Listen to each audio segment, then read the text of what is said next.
I'm Ted Gardner, and I'm an interviewer for the Veterans Interview Program, part of the Library of Congress Oral History Project. And we're going to be talking today to David Murray, a Navy veteran of World War II, and Dennis Daly is our camera operator here, and we're very fortunate to have you here, David.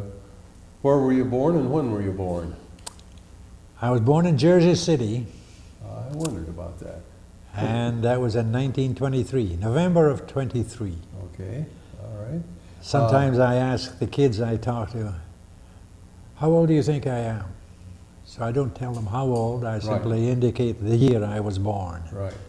It's a math problem. Now, did you have brothers and sisters? No brothers, no sisters. Uh-huh. As a matter of fact, my mother came from Scotland. She came over here and was employed as a domestic servant. Oh, isn't that interesting? Yeah.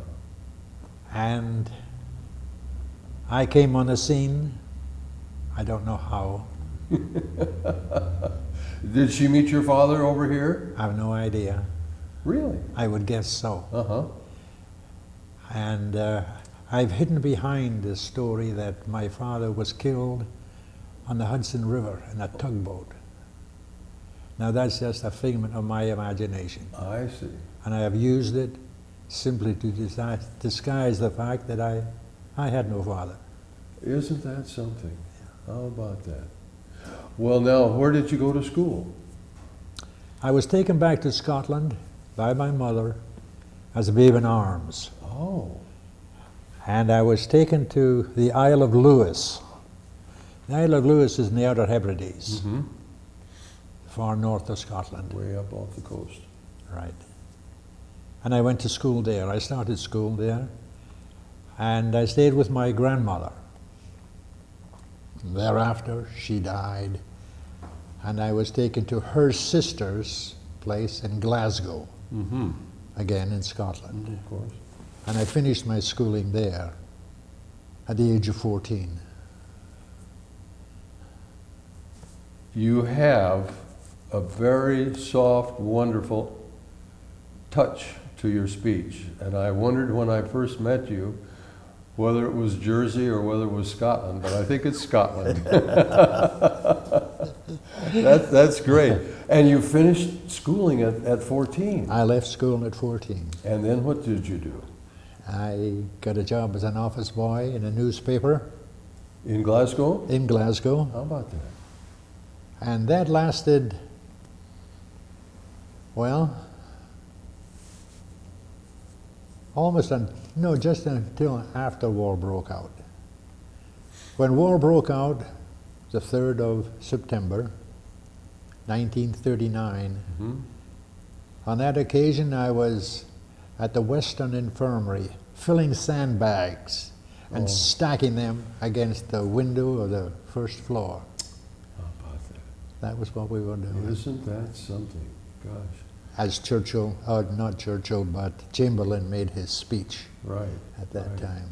And you were 16 years old then, huh? Right, Right. right.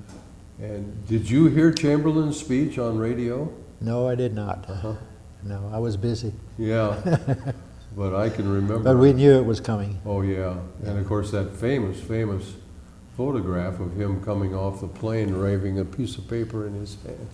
Peace in our time. Peace in our time. Oh, my goodness. What a historical boo-boo that was. Yes. Yeah.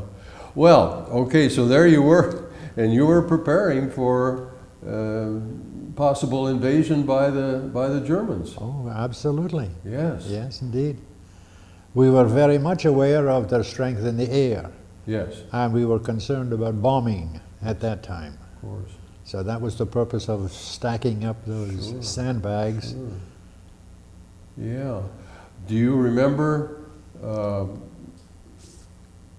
Rudolf Hess the Nazi, and Yes. he's coming down in Scotland. Absolutely. You were nearby.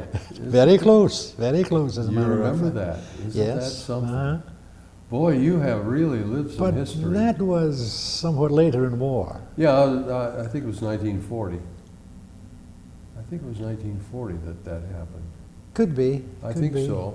I think so, because, well, anyway, then, how about the Blitz? Were you affected by the Blitz that far north? Clydebank, which was adjacent to Glasgow, just down the River Clyde, Right. took a terrible beating. Did it? Yes. As a matter of fact, during that period, I was at sea, and I was going back and forth across the Atlantic. What were you doing on going back and forth across the Atlantic? Well, the ship I was on was called the Cameronia. It was a canard boat, Mm-hmm. formerly a passenger ship, Right. but now we carried mainly whiskey from Scotland Mm-hmm. and war supplies from New York. Oh, And we were back and forth there. my gosh. And it was a fast enough ship to not need convoy. So we traveled alone. Mm-hmm. That was unusual. Like the Queens. The Queens traveled along. That's right. too, yeah. Right. How about that? Well, how many passages, do you know how many passages, crossings you made? I made 6 passes. I think so. If you look at this book, you'll Uh-huh. that's Oh, this is a your seaman's pass. registration card. Continuous certificate of discharge. And the opening page was with the Cameronia. Aha. Cameronia, after Cameron, of course, a wonderful Scottish name. Well, isn't that, so you were a merchant seaman. Right. Exactly. And as such, and as a youngster, good golly, you were young for that. Well, I was an ordinary seaman. How about That was my rating. You know, that's a step up, isn't it? That's right. From what I was doing, certainly. Did you ever make able? Well, I didn't make able, but I was sailor. Uh-huh. So I got paid the same as able Oh, seaman. did you really? But they didn't give me the rating. I see. Now, were you able to save money and put something away? No, we No. never saved money. We didn't do that in those No, days, did we? No, there I was know. things to do and places to go. I and should say. Well, then, besides Glasgow and New York, did you get ashore in the States when you came over here? Sure did, Had some liberty ashore? yes. Uh-huh. And younger fellows on the crew were given the job when getting to New York of supervising the discharge of the cargo. Ah. And as I say, that was whiskey, Mhm. nothing but whiskey. Mm-hmm. And the waterfront was a tough place in New York at 1940. Oh, boy. Yeah, I should say. And Lively and... the stevedores would make their purpose to drop a load of whiskey cases.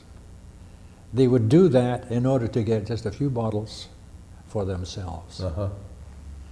And while I was there supervising the whole thing, I had to cooperate with them. Mm-hmm. You didn't dare cross those people. Oh, no. But I would get a few bottles too. Sure. And that was the way to make a few bucks when I did go ashore. Of course. Make a few friends, too. Absolutely. And even at that raw age, I was a frequent visitor to the waterfront dives. I'm not in New surprised York. at that. Well, you know, that favorite period in my life, too. But, you know, you were in New York in the early 40s, and I think of all the wonderful things that went on in those days in New York, like the big bands, you know, the swing Mhm. bands and all those wonderful things that happened in those days. Right. I'm trying to think of the bandmaster that I did see. movie theaters had band Yes. shows too. Right. And I remember seeing a band there. He had a Spanish name, Oh, Xavier Cugat? Xavier Sure. Cugat, right. Cuba. And his wife, who was a famous dancer at that Yes, time right. too. So that was one of the highlights I talked about when I got back to Scotland. Well, I'm sure. And, you know, as you point out, not only the theaters, but all the hotels had big orchestras. The Pennsylvania Hotel and the Biltmore and so forth. And, I believe that. yeah. I never saw it. You never saw that? Well, this is absolutely fascinating. I've never spoken to anyone who's had the experience that you've had. And I can just imagine you as a young fellow in New York. And it's interesting about how they would drop a crate of the whiskey just to break it Absolutely. Yeah. so that they could get something for themselves. Mhm. Well, you know, and it reminds us of the Kennedy family here in this country, you know, the old man You bet. who just That was his ruled. bread and butter. That was it. That's how they made their money. Yes, you indeed. bet, with Scotch whiskey, you bet. Isn't that something? Well, tell us some more about that. Any funny, humorous experiences that you can remember? No, I can't think of anything on that particular run. Although I will say that one of the unusual things I was witness to was a burial at sea. Oh, One of our crewmates died at sea, mm-hmm. and it was a 10-day crossing at that time. Right. So rather than keep him to arrive on the other side, Sure. they simply buried him at sea. Yes. And of course they took a cargo hatch cover, Mm-hmm. laid him on there, weighted and sewed up in canvas, Did they have the a flag, flag over over the carcass. Yeah, and just tilted up, and tilted him into the water. yes. Holding onto the flag, of course. Yeah, oh, absolutely. Yeah. Yeah. Uh-huh. I had that experience in the Navy, seeing that. But the living conditions aboard the Cameronia, for example, what were they like? Pretty miserable. There were probably 100 cockroaches for every crewmate that I had. Right. Was she a pretty good sized ship? Yes, she was. She had 2 funnels, Uh-huh. 2 masts, good-sized passenger ship. Right, right. And the loads that we would bring back would be pig iron, Mm-hmm. airplane parts, trucks, that sort of stuff. Right. Right. And that, of course, was to feed the war machine in Of Britain. course, of course. And the airplane parts for the Royal Air Force and Right. that sort of thing. Uh-huh. In that in that exchange, how much turnaround time did you have? Very little time. It was important It to was- get the material back. of Right. course. It would take us perhaps 2 days to discharge that whiskey cargo, Uh-huh. and maybe 3 days to Load. load. And then it was back again, and probably about the same turnaround time in Glasgow. I see. Right. And in Glasgow, we were invariably told from the German broadcasting operation that this was by a character known as Lord Haw Haw. I remember that. And he always predicted that the sea, the Atlantic fish were going to be in a drunken brawl when Mhm. they'd sink the Cameronia. How about that? They knew very well what we were carrying. They knew when we left.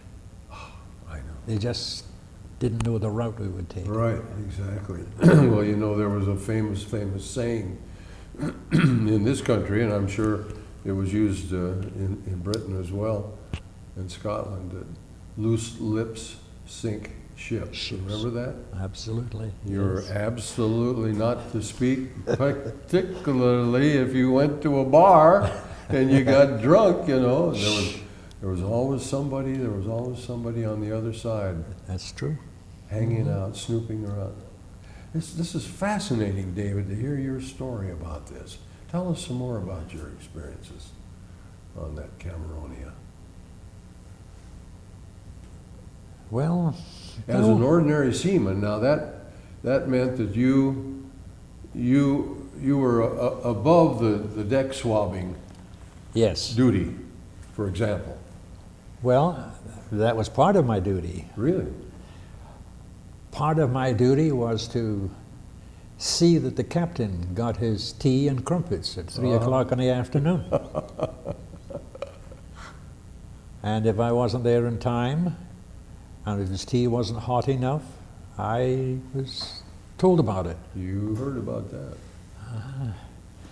Another thing I was given as a routine duty was lowering a bucket of water into the ocean, pulling it up and taking the temperature. I don't know why. I was just told to do it, so I did it. And then I would read the numbers on the log line. That was a log line we trailed behind the ship. Right. Gave us the mileage we covered and what have you. Right. Yeah, that's curious. I wonder, I'm trying to think why they would need the temperature of the water, need to know that. Must have been some reason for that. Well, the current in the Atlantic would change, you know, it would come up the east coast Yeah, Gulf current. and spread across the Atlantic. Right. Well, I'm sure if you were, say, 10 miles one way or 10 miles the other, there might be a difference. Of course. See, Because the normal water of the Atlantic was very, very, very cold. very cold. But up farther north, where Yes. you did not have that Gulf current, Oh, it would terrible. be even colder. Terrible. Right. Yeah. Did you have any experience with the transatlantic convoys a little later on in the war? Oh, yeah. Most of my experience was in the convoys. Was it? Yes. In one of the convoys I had traveled in was shortly the FDR had permitted the U.S. Navy to partly escort British convoys. Right. And the U.S. Navy ships would escort us halfway across the Atlantic. Half. Then they would go into Iceland. Uh-huh. Right. And that was the turnaround point. Right. Right. But we were being escorted by U.S. Navy ships in one convoy in particular. And they lost one of the U.S. ships. That was the very first U.S. naval ship that was sunk in World War II. Oh, It's called the Reuben James. yes. I know the story. And it was, I saw it. I was You a witness saw it? to it, absolutely. You saw it go down. Yes, indeed. It And it was the simplest operation that you can imagine. It was torpedoed, wasn't it? Yes. Yeah. But a submarine exposed itself. And of course, this destroyer, not knowing any better, made a beeline for the submarine. Yeah. But there was another submarine over here. Sure. Put a Yeah. torpedo right into it. That's what they call their wolf pack operations, wasn't it? Yeah. It was just commonplace at that time. Oh, very common. Yeah. Well, I've done a lot of reading about it, but I want you to tell me, you know the story of PQ-17. You know that story? No, I don't. PQ was the designation for the Eastern Passage from the west to the east, and PJ was the designation for the convoys going from east to west. But PQ-17 was a terrible thing. It was the worst tragedy of the war in the Atlantic, where unescorted convoy of merchant ships was almost completely wiped out by the wolf pack. This was before the convoys were protected by escorts. The worst part for the British Merchant Marine was prior to Pearl Harbor. We were taking a beating in the Yes. Atlantic, Terrible. and we all tried to form convoys. Now, sometimes convoys would be broken up by bad weather, Spread out. spread out. Wow. There was a limited space between each ship. They called them two cables. Well, I'm not quite certain of the distance that a cable was, but I would guess about 100 yards. Recalling, the distance that Yes. there would be between ships. Sure. And on another convoy that we had made across, we were within 3-4 days of Britain. And a plane came overhead. So it was a surveillance plane of some kind. Well, a British plane ordinarily would drop flares to identify itself. Right. Well, this plane did not drop flares. And it just so happened that in that convoy, there was a plane that was carrying a Spitfire. Now, that was a rare occurrence. This Spitfire was mounted on a ramp on the foredeck, and it was simply rocketed off into the wind. Right. Well, since this larger plane, a reconnaissance plane, did not identify itself, the Spitfire was sent off to go after it. Ah. And you could see the plane, you could see the Spitfire making its approach, coming down under, Right. when the plane did drop its flares. Oh my gosh. So, the Spitfire just pulled off, Thank goodness. and it was too far away from Britain, however, to make it to land. So what did they do? They circled the convoy, and they plunged the ship, or the airship, the Spitfire, into the water, and it came out with, what do we call it? Oh yeah, Those we Navy. called them Mae Wests. We called them Mae Wests. Inflatable life. Right, but preserver. he parachuted into the water. Yeah. Oh, he'd parachuted. He I see. parachuted, I and he see. was picked up by one of the escort vessels. Oh, sure. But that was the Spitfire just wasted. Yeah, yeah. And at that time, they didn't have Spitfires to waste. No. Everyone counted. I know, but at the same time, that man who was so highly trained, was so very important to You save, bet, you of bet. course. I'm sure that... Because he could fly another plane again. Oh, sure. Well, that was always the case with seamen. Although their ship went down, the men were there to sail another day. Absolutely correct. Right. Absolutely. Now you you were an American citizen because you were born here, That's right. right? So you had dual citizenship because your mother was British, Uh-huh. British citizen, that is. Exactly. Scottish, but a British citizen.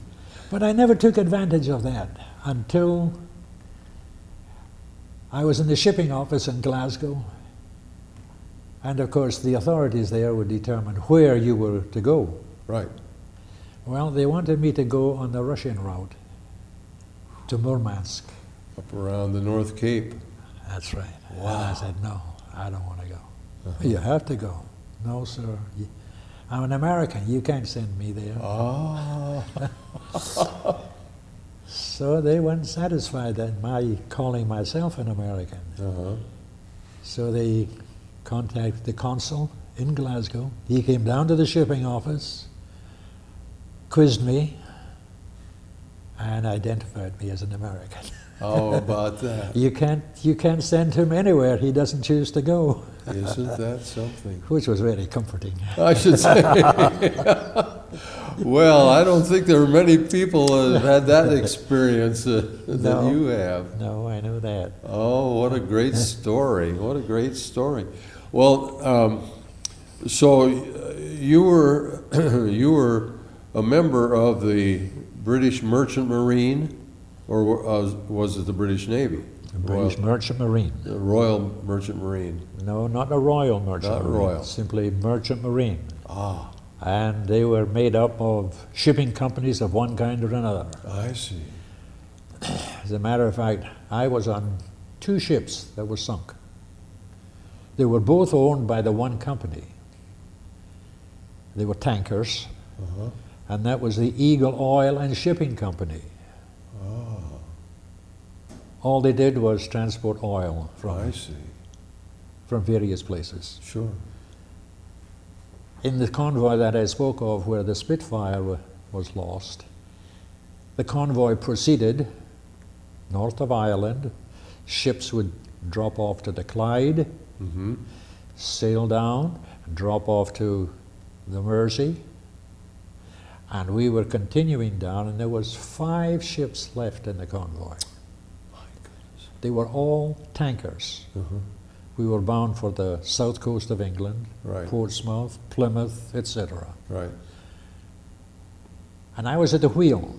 I was quartermaster at the time. Mhm. And the wheelhouse was barricaded by concrete with just a slit made for entering a harbor or what have you. But I'm at the wheel, and I became aware of 3 little specks on the horizon. At first I thought nothing of it. And then it became clear what they were, and I called to the third mate who was on duty at the time. Oh my God. It happened that there were 3 German bombers, My word. and they dropped a bomb on us. But it so happened that they were flying so low that the bomb didn't get into that perpendicular position. Mm-hmm. So it just bounced off the Skipped. deck and into the water Oh, and exploded there. right. It knocked out our steering gear and put us out of commission, really. Mm-hmm. So we abandoned ship right away because we were carrying 12,000 tons of benzene. Oh, So while we were doing that, the other ships were being attacked by other 2 planes. mm-hmm. All 5 of those tankers were blown up. We managed to pull our boats away, at least far enough away where we weren't in the actual explosion. Although we felt the heat, no question about I it. can imagine. Tremendous explosion that must have been, and fire. But only our ship provided any survivors from that convoy. Is that so? Yeah. And that plane, it did come back and, of course, took out the San Conrado.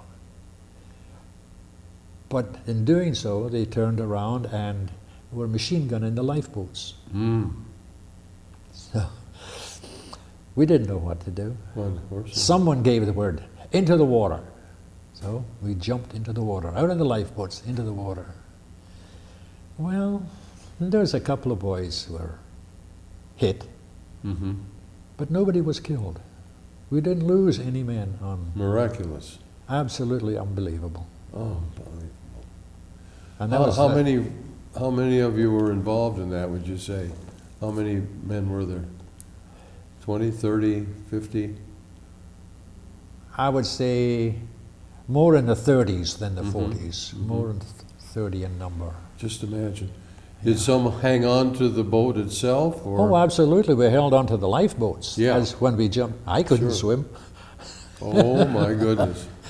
Oh, I never did learn to swim. oh, But you know, a lifeboat has those Sure. the lifelines hanging on the lines, side, yeah, and yeah. just hang on to that. Yeah, I can just picture that. Oh my goodness, what an experience. Well, now you say you survived 2 sinkings. Yes, yes. The other time was, as I say, another tanker. Uh-huh. But this one happened to be light. In other words, it wasn't carrying a cargo. Ah, We were going out to our destination. We were bound for Aruba. And we were in convoy. The convoy had to break up because of bad weather. mm-hmm. Now, the San Florentino was a particularly large tanker. It might have been the largest tanker in the British merchant fleet. Mm-hmm. But it was light and therefore very high in the water. Sure. A lot So- of freeboard. Absolutely.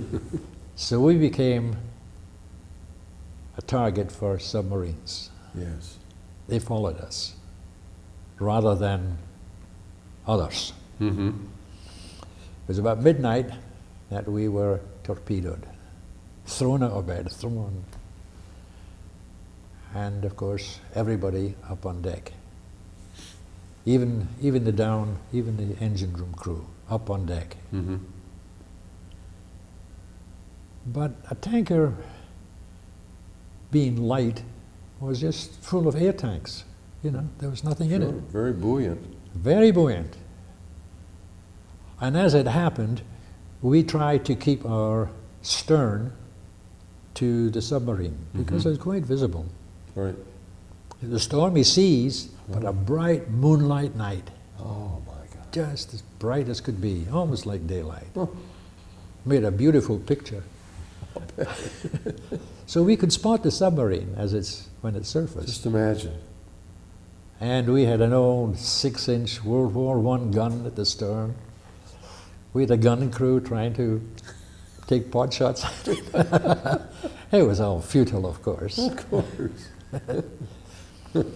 But in time, they actually had to put 4 torpedoes into us before the ship broke in two. Really? Because while keeping our stern on her, we'd have to manipulate, and Right. you know, you have half the ship going this way and half. In other words, we just like a piece of tin, you know, Right. and it broke in half. Oh my gosh. And as the lifeboats were being lowered into the water, the sides of the ship had been ripped to pieces. Mm-hmm. So the lifeboats were coming in contact with those ripped steel plates. And the boats themselves were pretty well ripped to pieces. Really? So the lifeboats were, they too had air tanks, Mm-hmm. Were they wooden boats? wooden boats, Mm-hmm. but along the sides you had air tanks. Right. And that kept it buoyant, although the boat was loaded with water. Wow. So we was just sitting up to our waist in water. Uh-huh. Goodness sakes. And I can remember a couple of boys, one who was concerned about where the emergency supplies were. Well, he wanted the whiskey. Oh. I know there's biscuits in the supply, but he wanted the whiskey. How about that? So he got the supplies. But the other boy that comes to mind, and I'll never forget it, a young fellow, I was about 17, 18, thereabouts. He was in his mid-20s. Mm-hmm. He was a bodybuilder. Mm-hmm. He was sat alongside of me in the lifeboat. And to me, he had passed out. In other words, he was dead as far as I was concerned. Right. And this became quite objectionable to me. Mm-hmm. So I kicked him overboard. Yeah. And it was most distressing that the body kept hanging around the side of the lifeboat. Mm-hmm. But that's the kind of thought that stays with you. Oh yes. Yes. And you're never convinced of the fact that maybe he was not dead. that, Maybe I made sure he was dead. that lingered with you throughout your life, didn't it? That's right. Exactly. Oh, goodness, what a story. Well, on Sandford, on that ship, we were finally picked up. Mm-hmm. We were only 12 hours in the ocean. In that time, we lost 12 men in that lifeboat, Mm-hmm. just from the cold. Yes. We were picked up by a Canadian corvette. Aha. I had no awareness of being picked up. I was probably just as dead as the fellow I had pushed over the side. But a young Canadian took it upon himself, cut my clothes off, my sea boots, my clothes, everything. And he stripped down himself. Under a blanket, he just warmed me up. Oh. On occasion, he would spoon a little rum into me Uh-huh. and brought me back. Isn't that? Do you think I know that Canadian's name? No, Never got his name. never got his name. Never made an effort to find his name. Isn't that something? Yes, that is not uncommon, in stressful times like that. I've interviewed men who fought side by side in the Hurtgen Forest, or in the Battle of the Bulge, or the Normandy landings, Right. and they had no idea who they were with, really, that sort of thing. Yeah. Well, Well, I've thought about it since, I'm of a mind that the body slips into a condition where you're between here and there. yes, To all intents and purposes, you are dead. yes, But there's just a sliver of life yeah. perking within you. Isn't that something? And if someone recognizes that Yeah. and takes advantage of it, Mhm. there you go. You start all over again. Well, you were blessed, I should say. I should say so. I should say that Yeah. that's incredible. The now,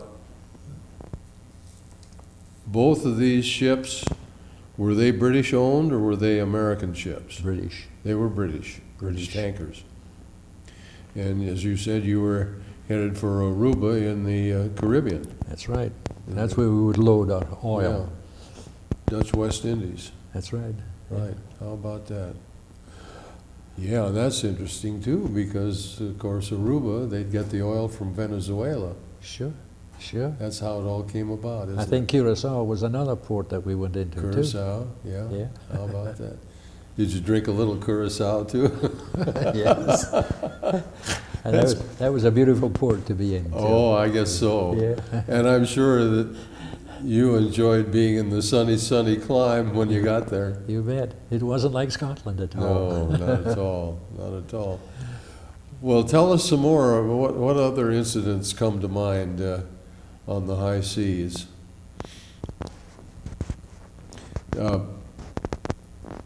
Another different ship were you on besides the Camaronia and these two tankers? I went to Buenos Aires on a ship called the Trojan Star. We went there for beef. Mm-hmm. And, that was a great port for a sailor. Oh, Man. that must have been. I never got there. Must have been just beautiful. The waterfront was heaven.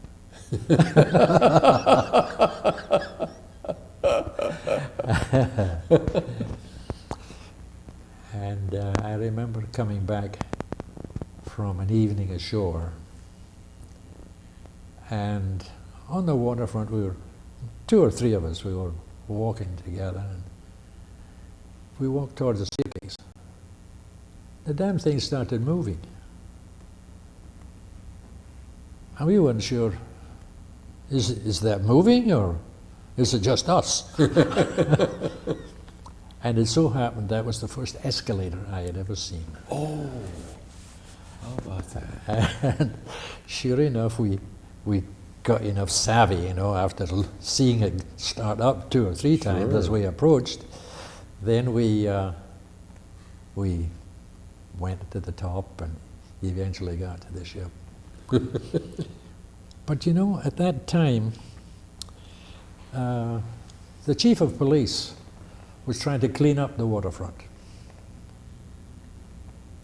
And he had horses on duty, Mm-hmm. policemen on foot, and they would pick up sailors, British, Norwegian, Mm-hmm. Greeks, what have you. And you'd be shut up for the night. They were let go the next day, of course, Mm-hmm. but they didn't get out until they had cleaned up the stables. Uh-huh. So you know darn well the sailors went ashore with their best dudes on, Of course.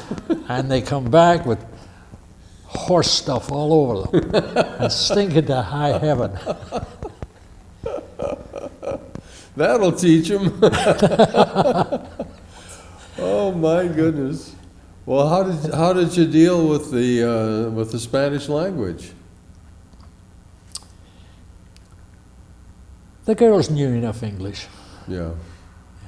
Of course, Argentina had a lot of British people there. It wasn't unusual in Buenos Aires to see pictures of Hitler in shop windows. Oh, So there was a lot of Germans there, and Oh. Italians. sure, And of course the Italians were allied with the Germans. sure. So as I say, there was commonplace to see Hitler decorating the window. Oh, yeah. And of course, the Graf Spee was sunk there just outside the mouth of the River Plate. That's exactly right.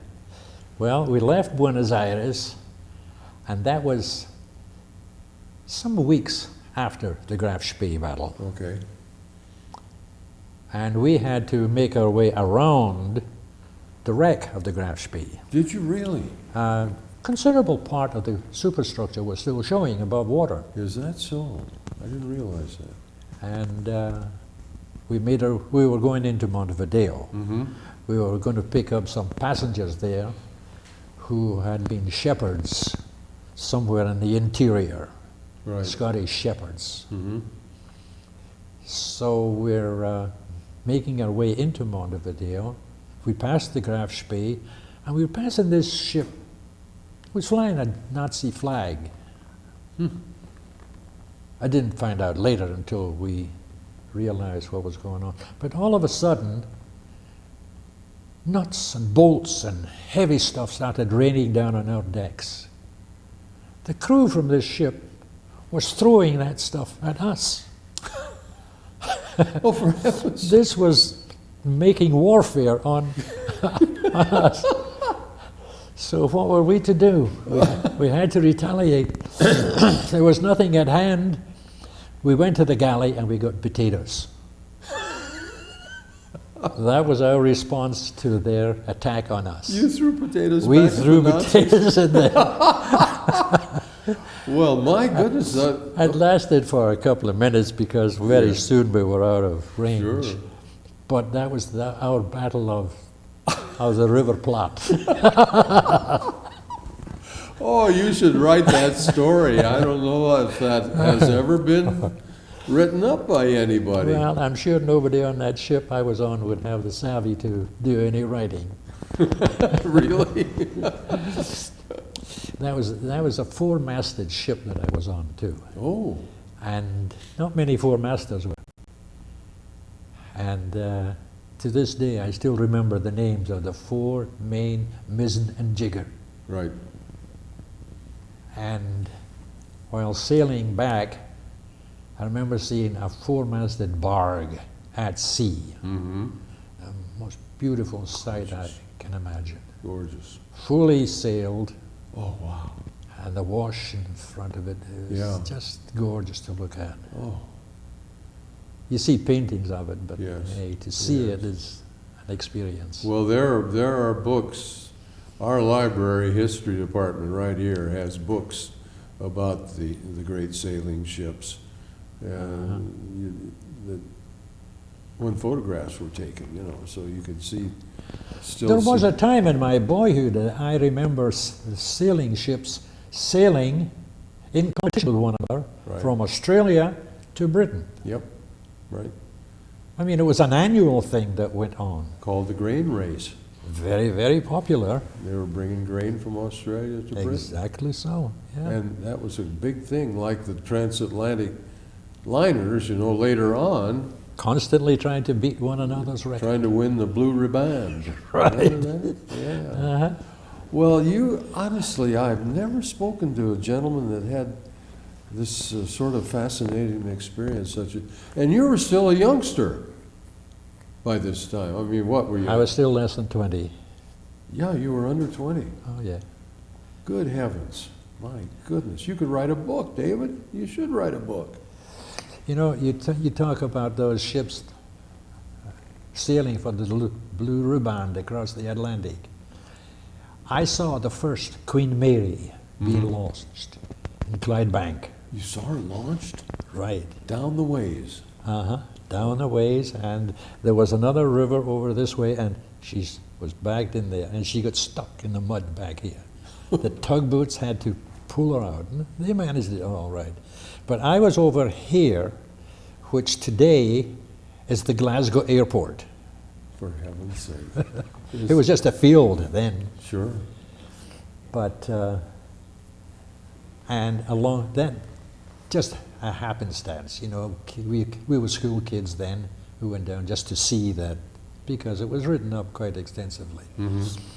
But the next Queen Mary that I saw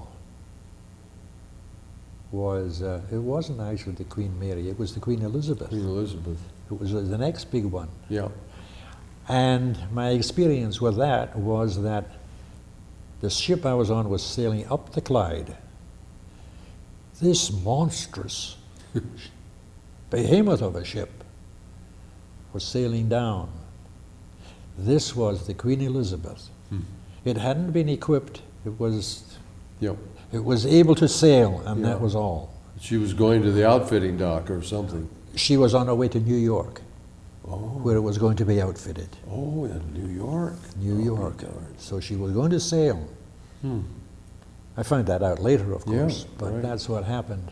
Right, right. So the queens were part of my experience. Well, I should say so. And of course, they're both, you know, the Queen Mary is in San Diego, Exactly. and QE1, where's the QE1? I'm not sure where she I is. think they sold it to the Japanese. They might have. Scrap iron. Yeah, they might have. And, well, honest to goodness, this is just absolutely amazing to hear your story as a young man at sea. And, Now, the last ship I was on, yeah. the tell us last about British ship I was on, was called the Pentridge Hill. You know about the Liberty ships in Yes. the United States. Well, it's brother in arms from the British shipbuilders. it. Right. Not a very substantial ship. A terrible ship to sail. Hmm. But we loaded up in Glasgow with 6 locomotives. We had 4 on top and 2 down below. They were welded to the deck. We had trucks. We had everything imaginable, all bound for Russia. Now, not Murmansk.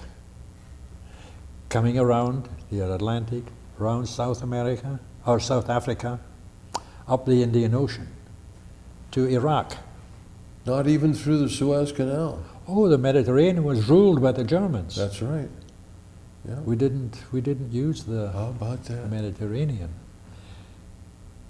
Anyway, we got into bad weather. Again, we were in convoy, and it broke up. My gosh. And no enemy action on our part, but the storm was such that we lost our cargo.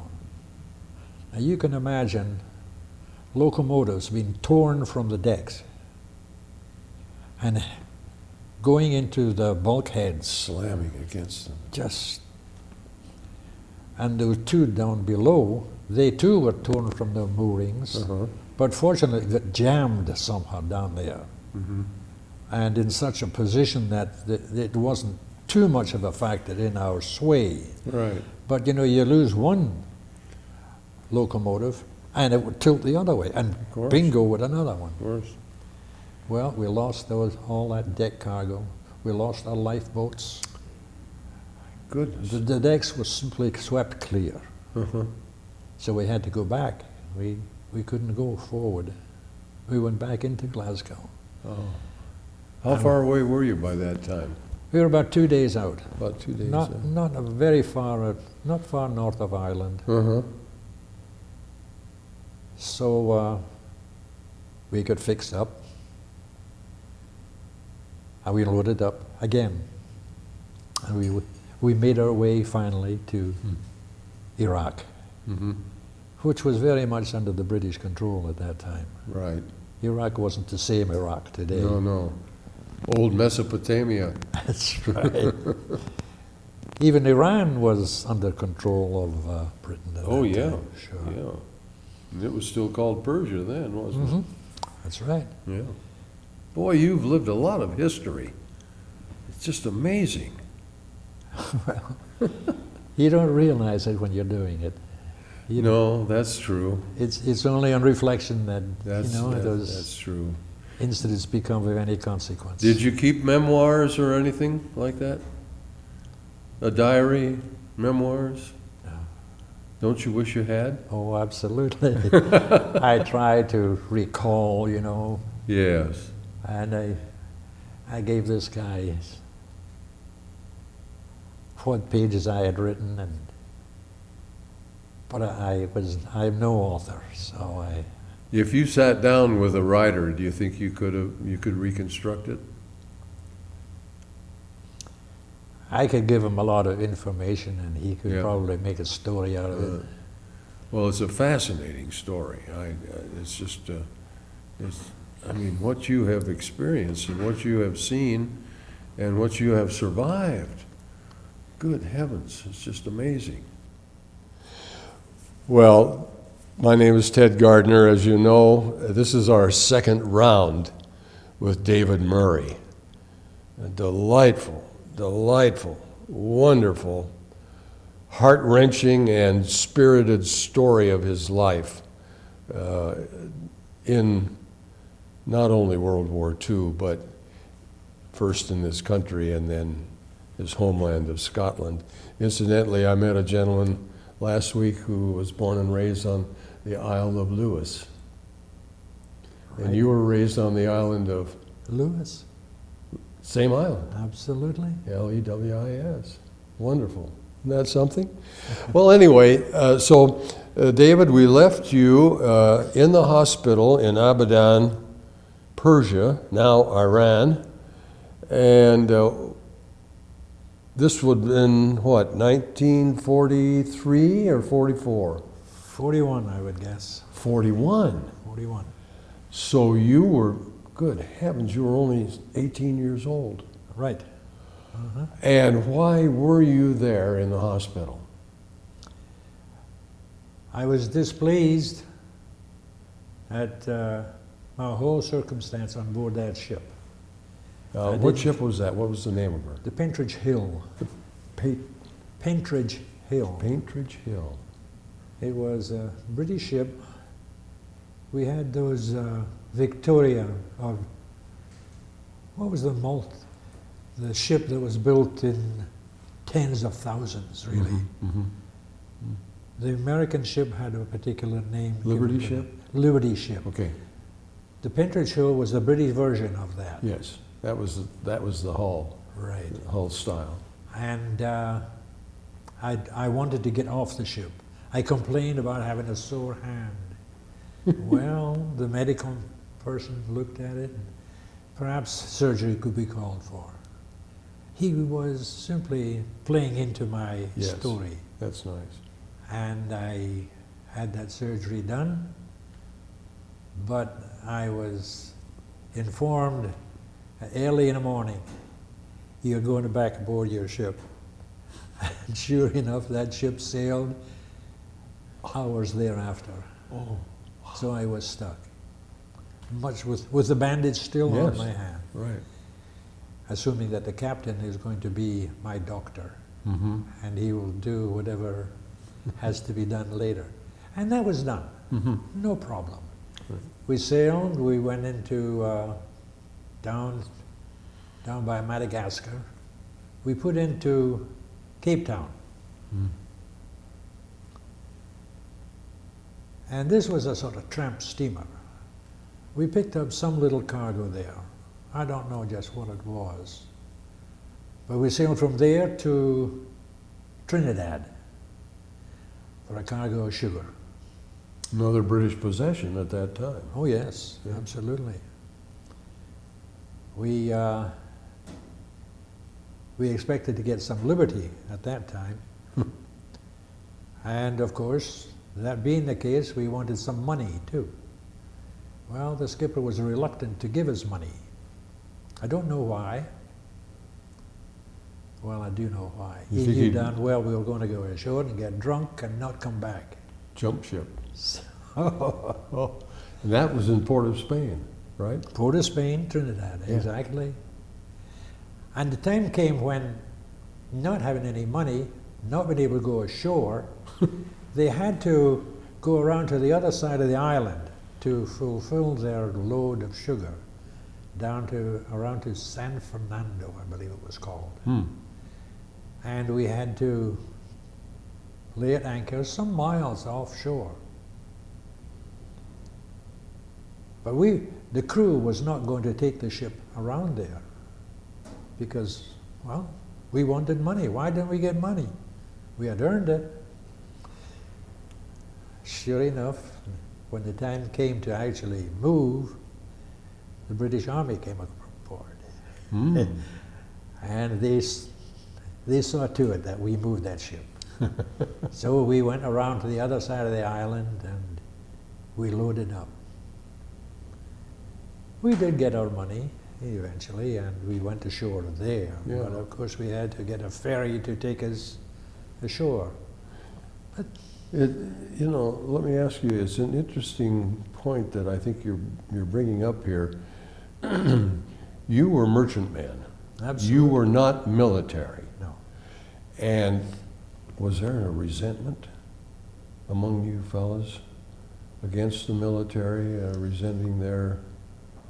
It disturbed very much that our own, well, Own not people. professional, but in a sense, people? class-wise, they were our peers. Sure.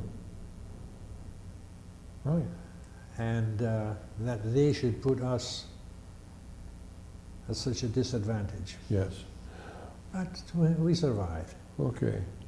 So you got a load of sugar. Got the load of sugar, sailed up the east coast through the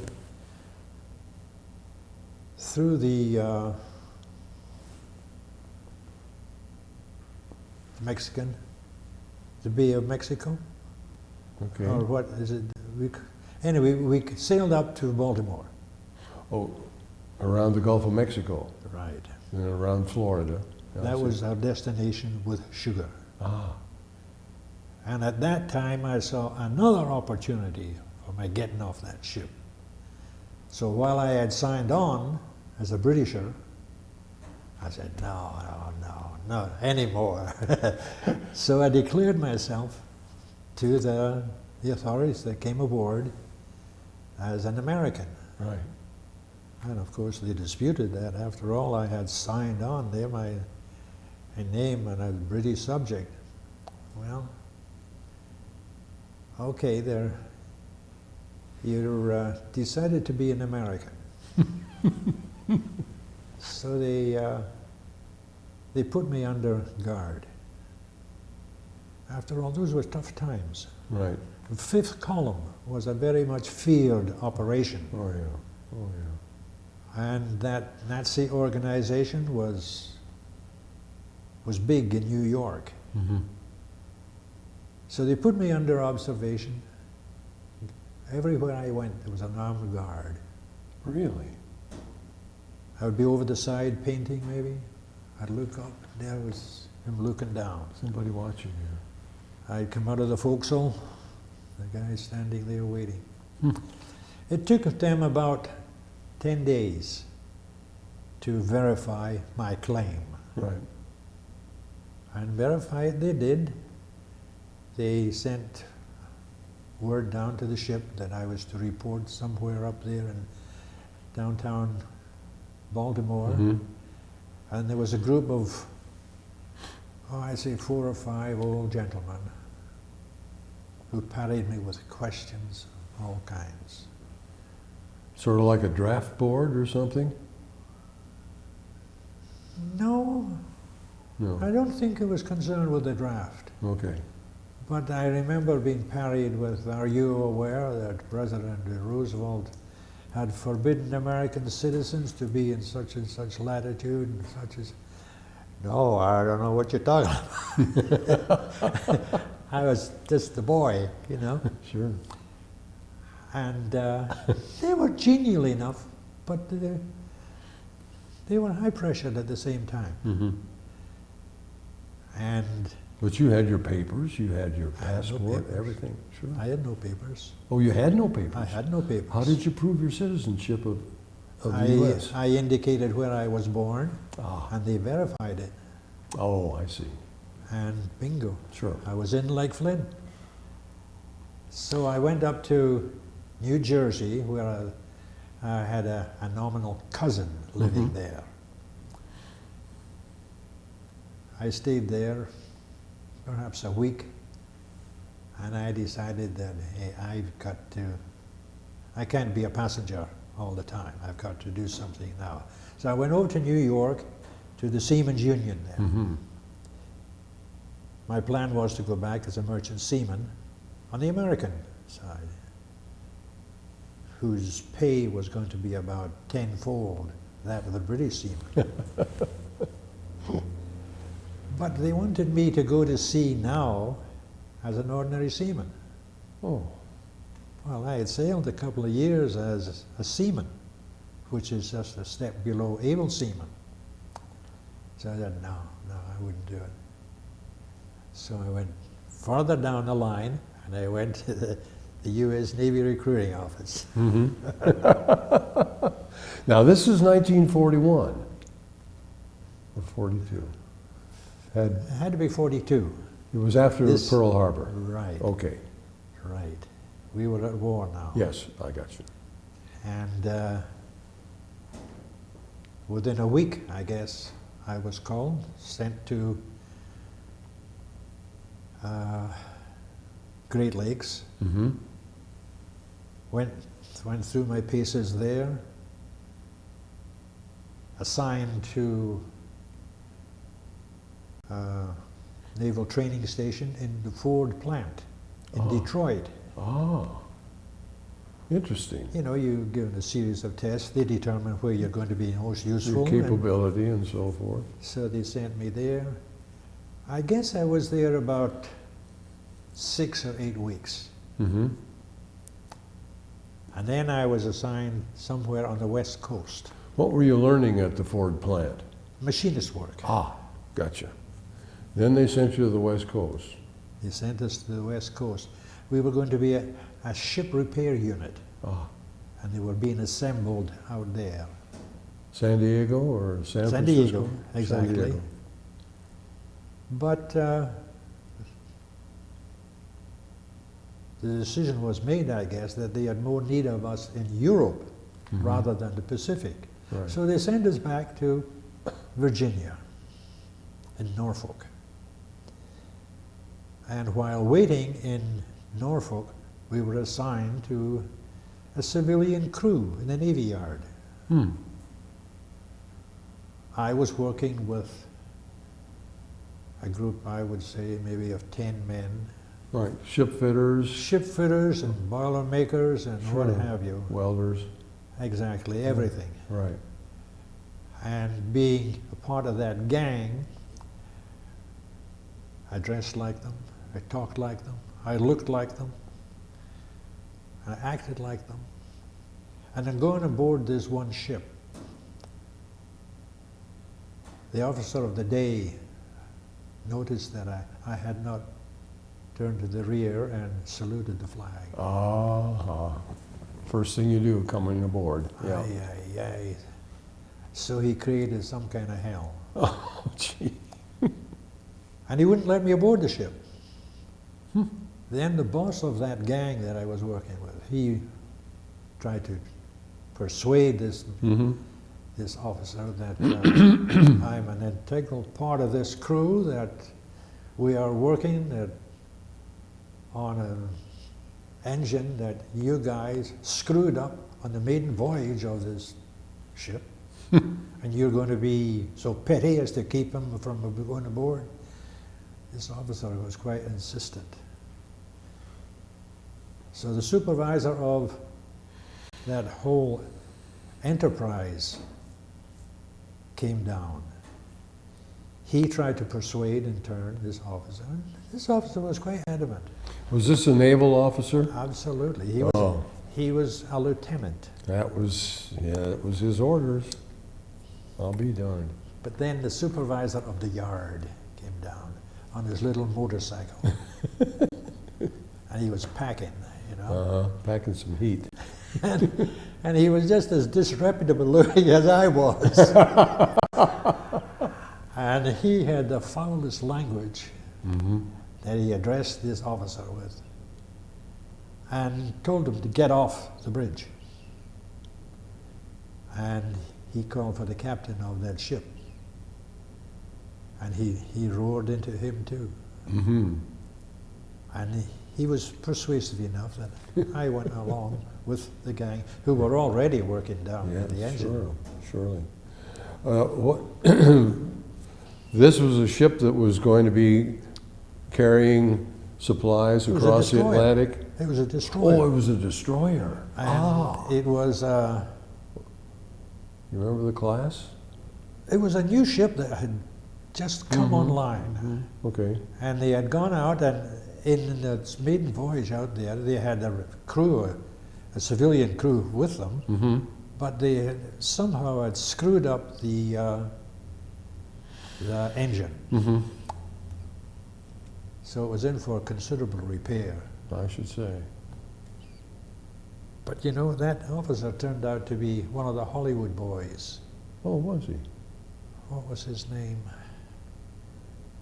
Oh. He was a doctor in one of those TV series that came on after the war. Okay. Yeah, well, anyway. I should know his name. Anyway, but yeah. I saw him later come ashore in England, Oh, and he was climbing up the ladder, and he came up on the quay, and our eyes met. I could see that he recognized me, but he couldn't recall yes. from where. Couldn't place you. And I just turned my back on him. Went my way. No sense in stirring that up. He wasn't going to get a second shot at me. No, I should say not. Okay, so there you were on that destroyer, and as you say, she was a new ship, A new ship. which was pretty darn exciting. And so, were you in convoy duty, or what was your duty on that ship, or the ship's duty mission? Well, I didn't sail on that ship. Oh, I was just in on the repair. I see. From there, they reassembled that unit, the ship repair unit, and sent us to New York. We boarded the Queen Mary, and we sailed over to Scotland.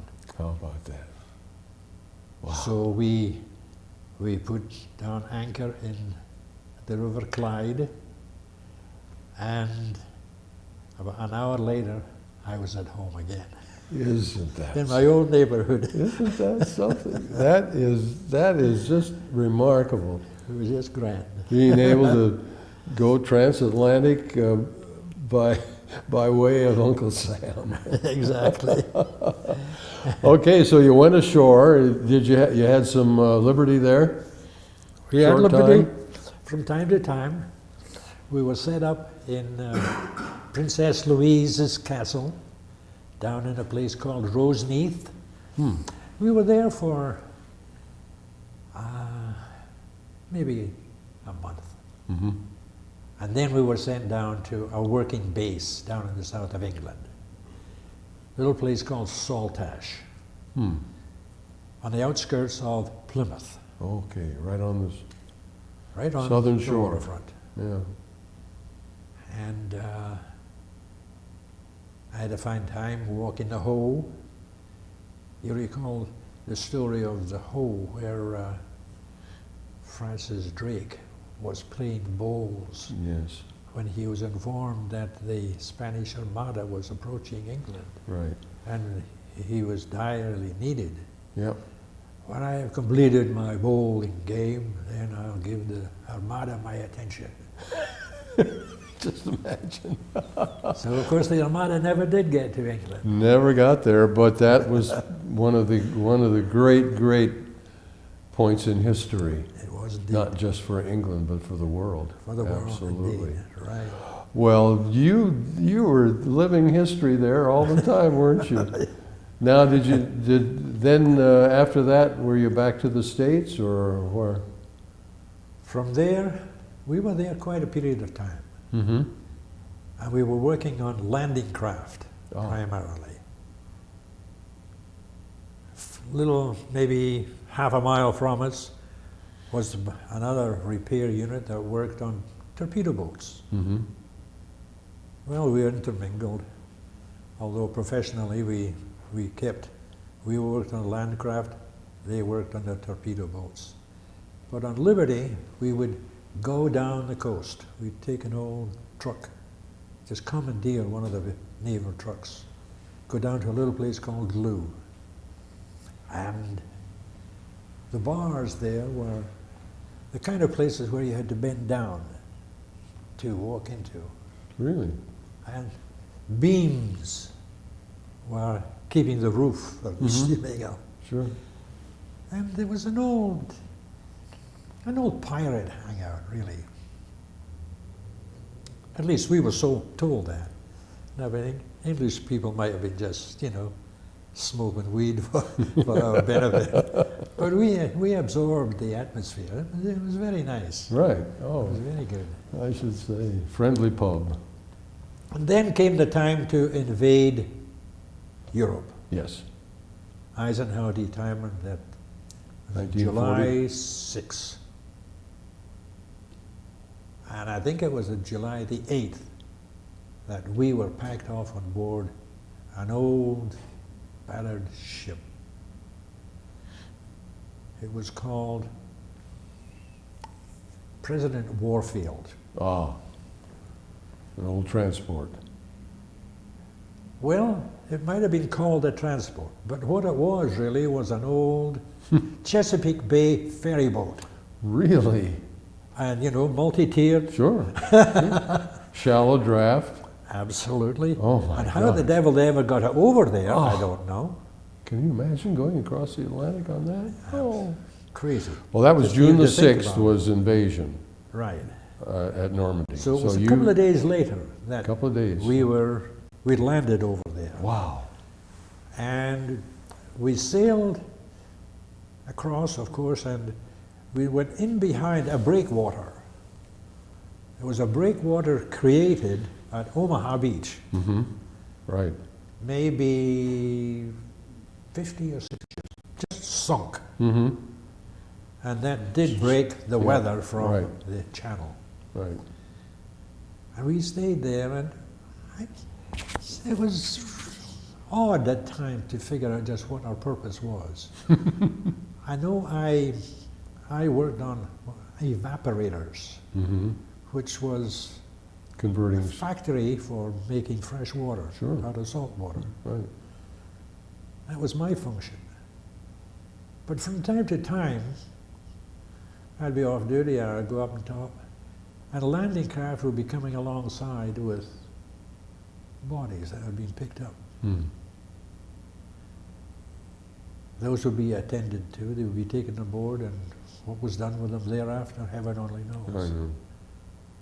But it was a sad, Yeah. sad business, Probably taken out to sea eventually and most likely. buried at sea. Most likely. Yeah.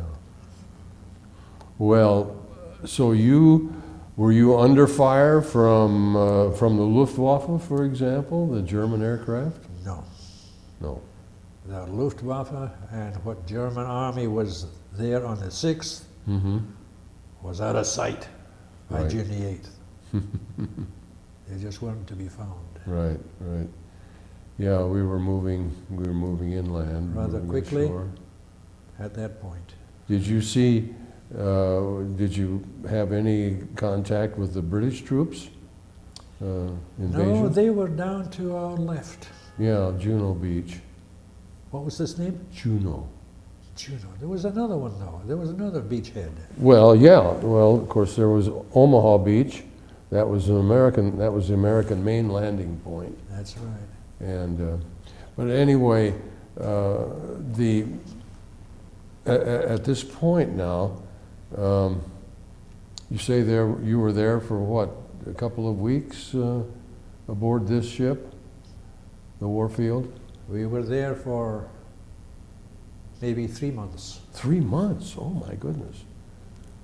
And I think they had given up the idea of ever moving that ship. I see. They had torn out the main engine, the reciprocating engine, you know that. I see. And I remember working on that too.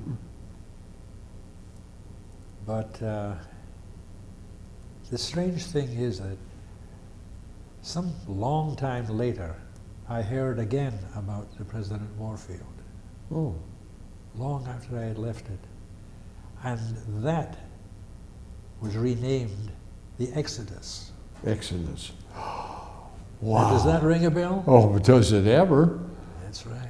Absolutely. Tell us about the Exodus. That assumed quite a role in the establishment of Israel. Absolutely. And that poor old ship went back and forth from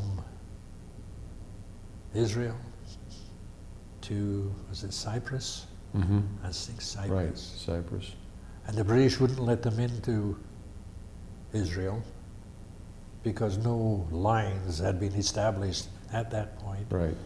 So the Israelites were still fighting their way in. Yes. Eventually, Yes. they made it, of course. Sure.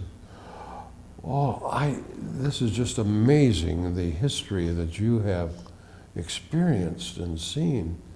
And people will be so interested in learning about this because, you know, that was a very, very, very seminal point in history, And the it's- establishment of Israel and the And it's- terrible time of trying to get the Israel or the Jews to It's having Get 'em- reverberations right get today, them ashore. Yeah, right, right. 60, 70 years ago. I should say so.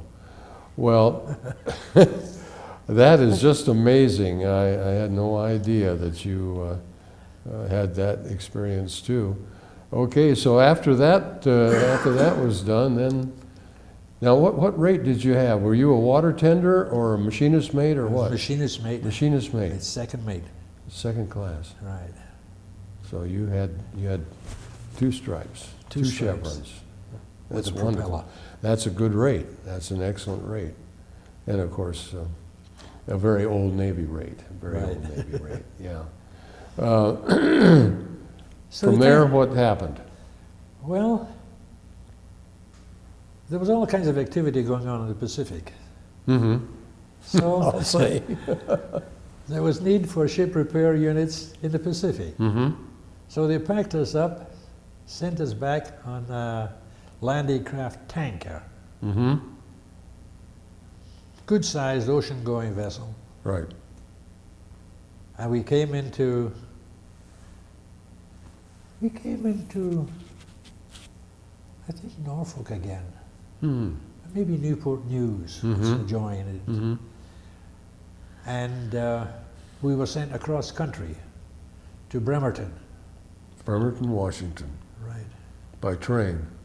By train. The old choo-choo-choo. Yeah, The old right. steam-driven trains. Chattanooga choo-choo. And we did some repair unit work there. That was a huge yard. Oh, it was, right. They built battleships there. They handled aircraft carriers. Yeah. Big stuff. And by that time, the Pacific War was winding down. Mm-hmm. There wasn't so much need for us. So they assigned us more or less at random. I was sent aboard a destroyer. Simply maintenance. We weren't going anywhere. But the time came when need for destroyers even was non-existent. So we sailed that destroyer down to San Diego. I never saw so many destroyers in my life. Yeah. All in what we call mothballs. Mothballs. You bet.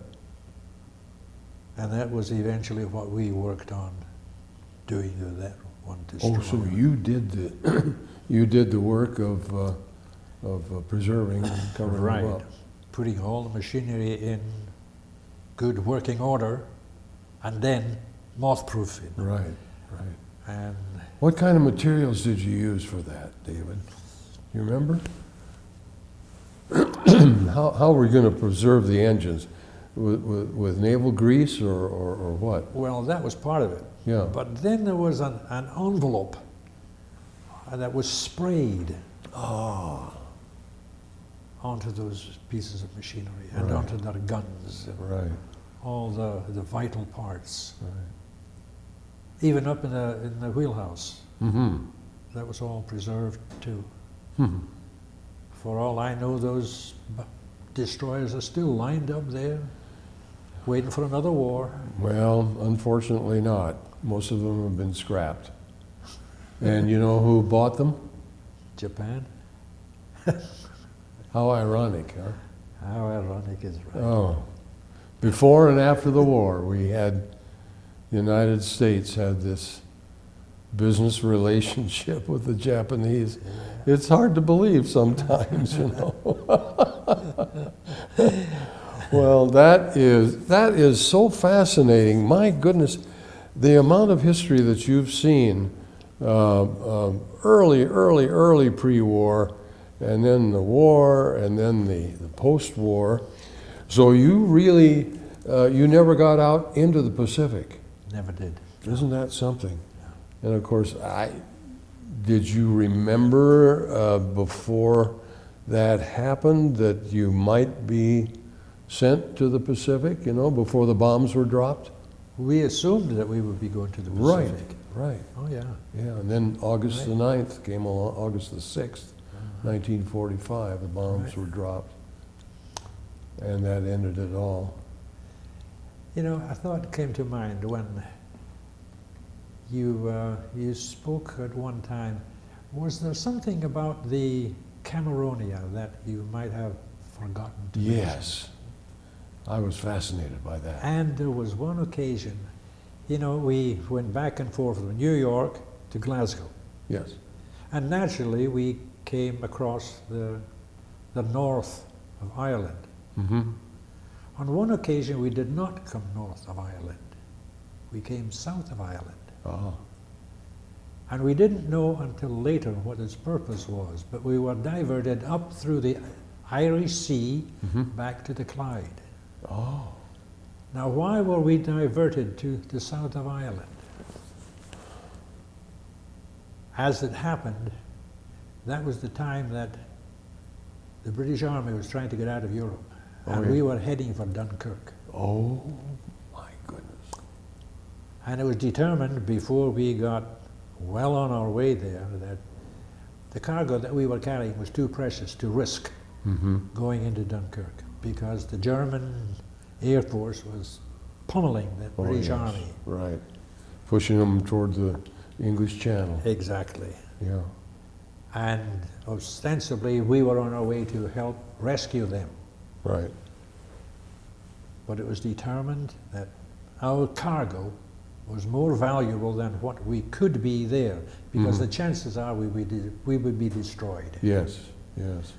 And enough small craft, pleasure boats, almost rowboats, Right. made their way across the channel and were serving the purpose of rescuing the British Army. One of the most remarkable evacuations of all times. And you think of evacuation in wartime, that it's a retreat.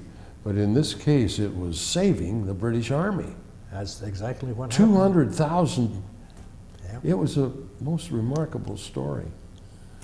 I had a friend who was in the British Army, and he walked from the outskirts of Paris all the way to Dunkirk, Oh my goodness. and he had never taken his shoes off. It was just, his feet were just, That was A over. mess. That was over 100 miles. that's right. And he never was the same. He never could walk properly after that. My gosh. And you remember the helmets that the Tommies wore, you know, the same thing that they wore in World War One. Of course. Sure. Goodness sakes. Well, That was the lot of the Tommy. yeah. So there you did not see any of the Dunkirk activity or action. No, that was just one, might have been. It might have been. Well, that is just remarkable, because as you pointed out, how the English people rallied to that rescue effect. Men and women sailed Men the and boats across the Small channel. boats, rowboats, all the way up to Exactly. private yachts and everything, Yeah, to evacuate those soldiers. surely did. And the Germans, of course, as you can tell us better than anybody, the Germans really blew it. I mean, they could have wiped out the British Army, Yeah, they could have. but they did not have the spirit to do it. They could have invaded Britain very easily. Oh yeah, yeah. That was really the low spot. Just imagine having to save over 200,000 British soldiers. Yeah. Those were the days when Churchill rose to his. Yes. Yes. And you know, we've all looked at the pictures in the old Life magazines, and now, of course, the great history books that are put out. And so impressive to see those snaking lines along the shore of the hundreds of thousands of men waiting to be lifted and not knowing whether they were going to be made it or No not. idea. No idea what they were going into. I know. Well, now, so the Cameronia went back to Glasgow. And delivered her cargo. Yeah, yeah. That wasn't whiskey. That was not whiskey. I've told people that story so many times since meeting with you about your unloading the whiskey and getting a few bottles left over. And Sure. At the expense of dozens of broken bottles. oh, of course, of course. Well, you've got a million stories, David. Tell us some more of the. Can you think of the some more humorous aspects of your experiences? Going ashore, having liberty, or meeting girls, or anything that you can think of. Let me tell you about a story of World War I. Okay. The Isle of Lewis probably provided, percentage-wise, a higher percentage of its population to the British Navy.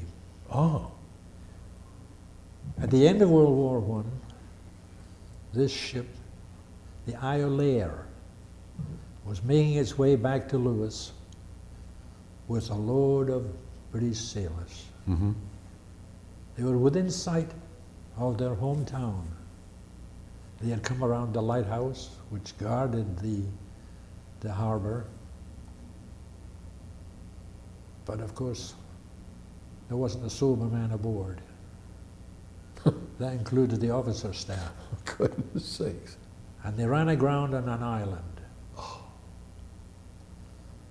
And that was one of the saddest days of the war, Oh, although the war was over, yeah.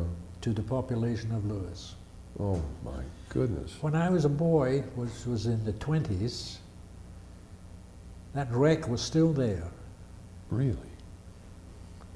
And from the wreck to the shore where I lived very close by was about a mile, mile and a half. That close in? That close in, exactly. But we as boys made a discovery. Down at the bottom of the breakwater, we would be scrounging around, and we were finding money. Silver money, copper money, and for the longest time we couldn't figure out what it was coming from. It was British money, though. British money. Okay. And it came to pass that that money was being washed ashore from the wreck of the Islaya, and it was, of course, being stopped at the breakwater. And that's where we were finding all that money. For heaven's sake. It was valuable to us, Of course. to little boys at play. Did you ever save any of it? No. No. Money was for spending. Of course.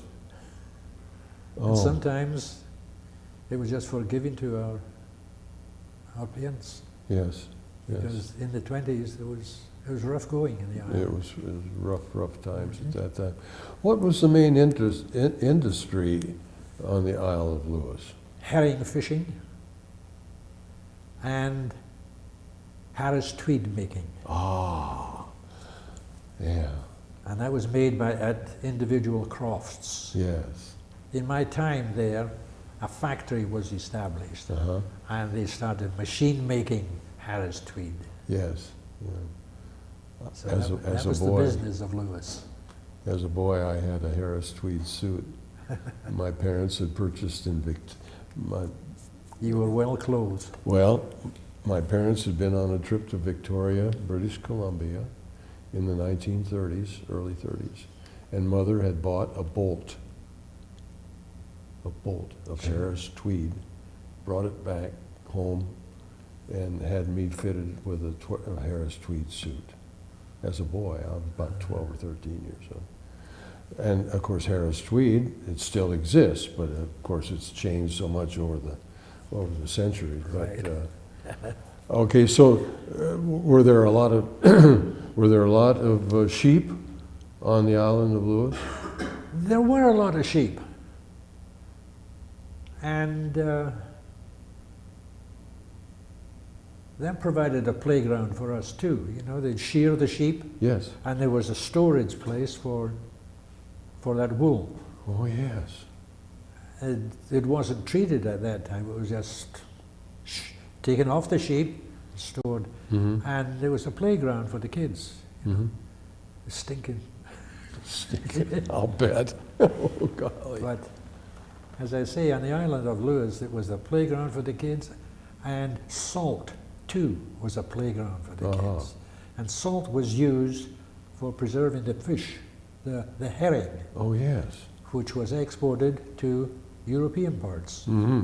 to Latvia and Mm-hmm. Mm-hmm. Lithuania, and They those make, parts of the Baltic. Make British kippers? Oh, absolutely, the kippers, right. As a matter of fact, many's a box I made in preparation for the kippers. I'll be darned. Getting back to that ship and its complement of British tars, were the men saved off the ship when she went aground, or did Very few survivors. really? Very few survivors. No, that was shallow water, wasn't it? No, not really. No. No, it was quite deep. Oh, There was a great rise and fall the tides. tides there. Yeah. right. Oh, my Actually, goodness. in the harbor, there was probably at least a 20-foot rise and fall between high and low. Right, right. So they that- must have come in there at high. Uh-huh. And then And- you wait for high tide to go out, Right. of course. Right.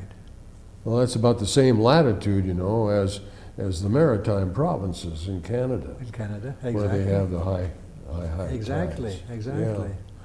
Yeah.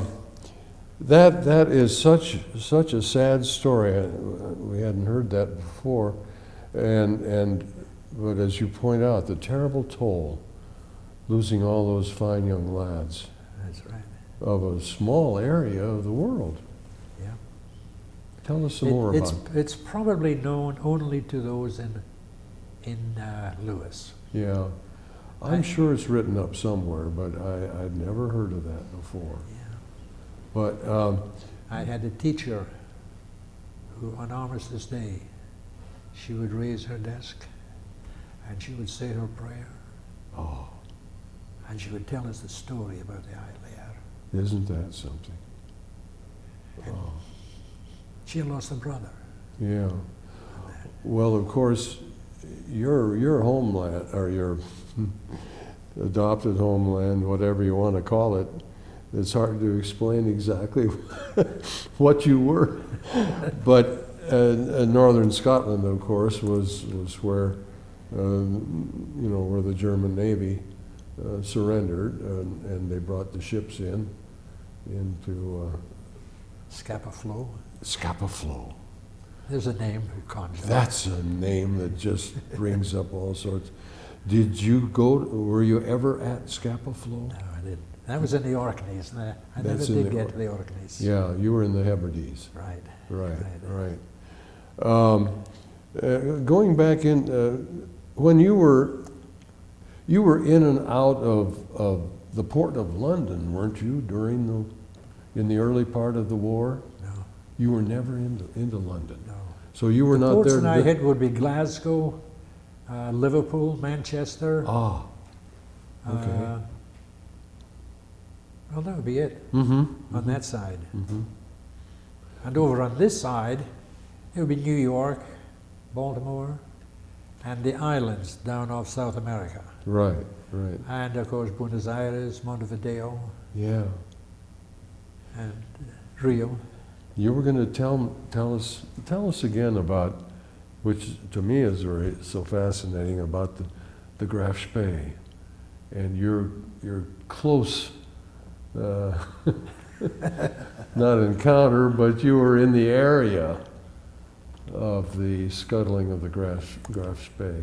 Well, the Graf Spee had to go into Montevideo because she took an awful beating from a running battle. Right, the In the Exeter South and Atlantic. yeah. I think she was engaged initially by a cruiser. Then, of course, the word got out, and all British ships within thousands of miles made their way Yes, to engage the yes. Graf Spee.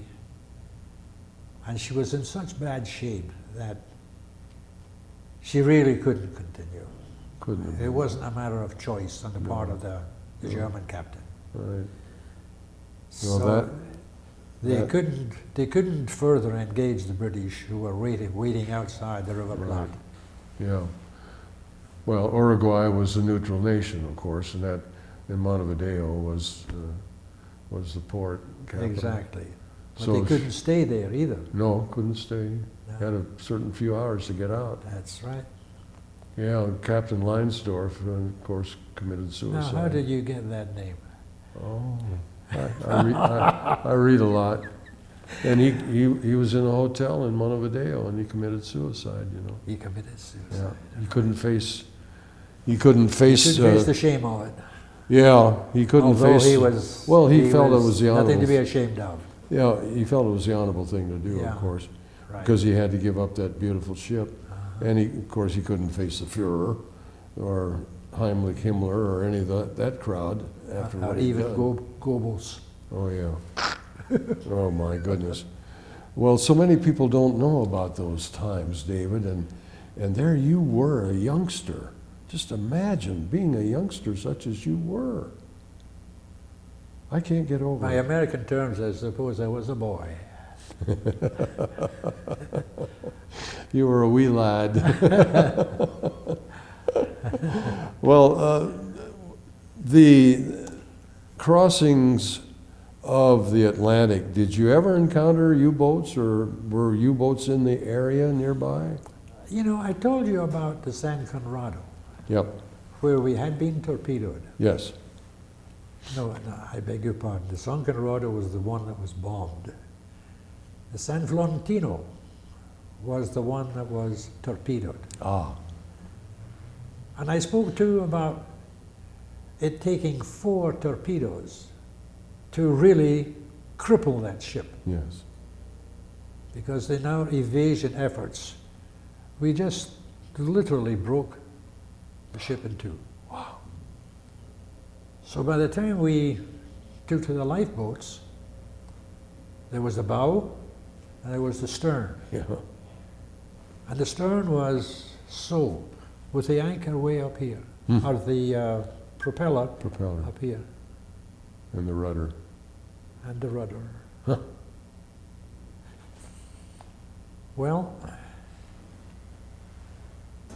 we were in the boat for some period of time, not long. But that submarine that sank us surfaced. Oh, Surfaced within 50 yards of us. really?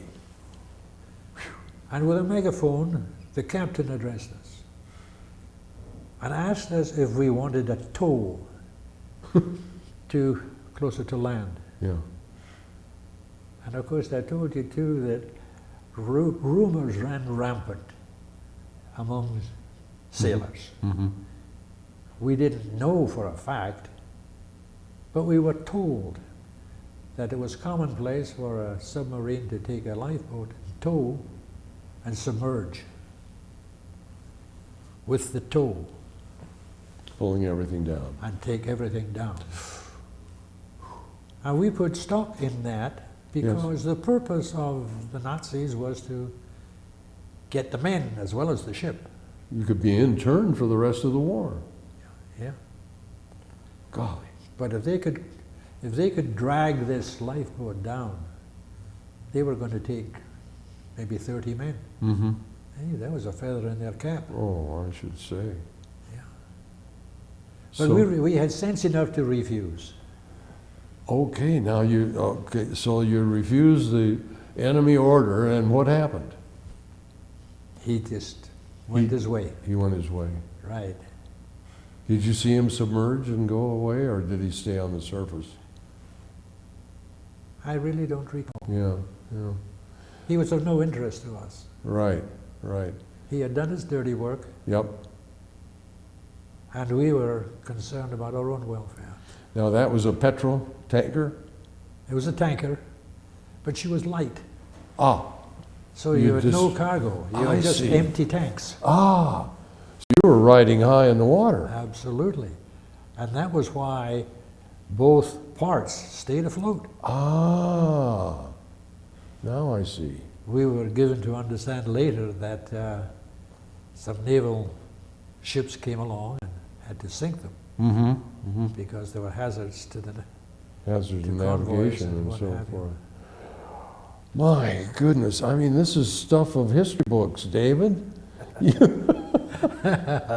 It is indeed, and it's history, and it's stuff of Hollywood movies and everything, you know. Yeah, It really I guess it is, what you've, really. what you've experienced. Oh, I thought sitting in a lifeboat, seeing the stern part of that tanker Oh, with and the moonlight shining on the oh, rough sea. It was just a beautiful sight. oh, it could have been. Oh, my.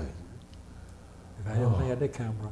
Oh, I know. Lost opportunity. Absolutely. We've all had I those. could have been a star. You could have. Oh, you could have. Well, any other experience such as that comes to mind? Now that No. That was the The San name Florida? came to me. Okay, good. Montgomery. Yes, What was his name? First name. Bernard. Montgomery was the officer's name who was on duty. He was the officer of the day on that. Oh, destroyer. Robert Montgomery. Robert Montgomery. Movie star, handsome guy. Handsome guy. That's right, I remember his being a naval officer. Right. And he was the guy, this Played very SOB, hell with me. SOB that was giving you all that static. That's right. Robert Montgomery, oh, he was a handsome fellow, you know. Sure. He was a matinee. He was a lover boy. He was what they called a matinee idol, you know. The women just fell for him. Yeah, he was just a pain in the butt to me. Oh, my God. Well, you know, he had a little bit of position and a little bit of strength, so he was going to. And he was going to assert it. Robert Montgomery, for heaven's sake. Of course, he's dead and gone now. Oh, yeah, he's long gone, long gone. Gone to that great Great destroyer in the great sky. destroyer in the sky. Well, you know, it's fascinating, too, about your knowledge about mechanics and, as you say, desalinization of water and all that sort of thing. You've got all this experience. It's just amazing. What anything else come to mind about how did that water taste after it had been evaporated? Terrible. Awful, wasn't it? It was awful. Yeah. But evidently it was potable. Yeah. Oh, yeah. If there's nothing else, you'd That was it. take it. Right. You couldn't drink the seawater straight out. And the worst part about being in charge of that aspect was that every now and again you'd have to shut down the evaporator. And you'd have to go inside that mechanism Yeah. and break all the salt off Yes. the inner tubing. Right, right. Oh, what a chore that Terrible was. duty. Just awful. Horrible duty. Yeah. Okay, well, we're about to wrap it up here. So the war is over, and let's see, the war would be over, and you were 22 years of age, When did the war end? 45, Yeah. 23 to 45, so you were 22 years of age 22. plus. And then, quickly, what happened? Did you come back to the States right away as a civilian, or what? Where were you? Where were you mustered? I was discharged from the U.S. Navy at Lido Beach, New York. Oh, Lido Beach. Sure, right off Long Island. That's right. Yeah. And I made my way to Chicago, Ah, where there was another wild cousin. And of course, I had left school when I Yeah. was 14. right. Well, I couldn't very well just go to college. No. So I had to get the GED, as they called it Okay, then. sure. I went to evening school, took a couple of classes, passed the exam, registered for college on the GI Bill, Right. and that was the best thing in the world. Isn't that something? America And- never made a better investment ever. Ever, ever, ever. We were all so fortunate. That was one of the great, great decisions of our government. You know, I think it was a better investment even than we made when we bought Alaska. absolutely. 2 cents on the dollar. So, did you ever have any questioning of your citizenship after? Every teacher I was engaged with in college would look askance. Where are you from? I don't understand you. Well, you've got that beautiful Scottish brogue that is just. And one actually insisted that I go for remedial speech. And another one, don't you listen to her, for heaven's sake. You keep that accent that you got. Absolutely, absolutely. Well, it's just been a remarkable experience to hear your story and to know about you, and I know that your family and friends are going to be delighted to see this DVD of you and hear these stories, probably some things that they've never heard about. And That's probably true. and now you're in the archives, and people can learn about David Murray and his remarkable life. Well, And, I appreciate your kindness. well, we thank you so much. God bless. Thank I you. hope our paths cross again. Yes, indeed.